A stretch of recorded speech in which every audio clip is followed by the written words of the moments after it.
On est en 1914. Un attentat fait contre le duc de Ferdinand et l'étincelle qui va faire éclater la Première Guerre mondiale.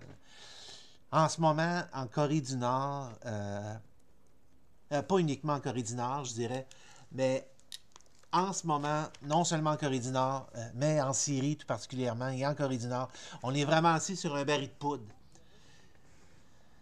Un baril de poudre. Pour ne pas employer un terme populaire, je dirais un baril d'essence. Et le problème, c'est qu'il y a des gens qui fument tout autour. Alors, dans des conflits comme ça prend un étincelle. L'histoire nous raconte qu'en 1914, c'est l'assassinat du duc qui a été l'élément qui a déclenché. Enfin, c'est ça que l'histoire nous raconte. Nous, on va apprendre un peu plus loin d'où viennent les guerres, puis qu'est-ce qui les déclenche et qu'est-ce qui les dirige.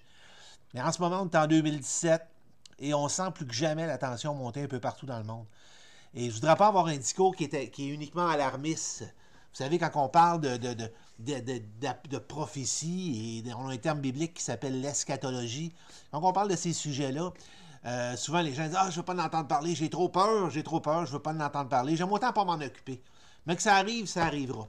Pourquoi? C'est parce qu'on a un discours qui est très alarmiste, dans lequel, à un moment donné, il y a quelqu'un qui va peser sur le bouton, puis que la planète va exploser, puis ça va être la fin. Ça, c'est le discours qu'on entend la plupart des alarmistes, alors que quand on regarde dans la Bible, dans les Écritures, c'est pas de ça dont on parle.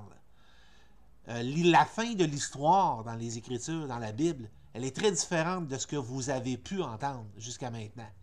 De qu'est-ce qui se prépare pour l'avenir du monde, de qu'est-ce qui s'en vient.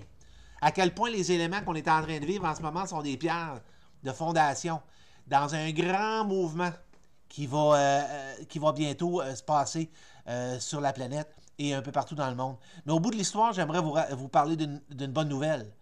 Et on n'a pas le temps de la traiter ce matin, mais on va en parler dans les semaines qui vont venir. Je vais en parler dans les prochaines minutes. Alors, je vous laisse là-dessus. Bonne fin de journée et à la prochaine.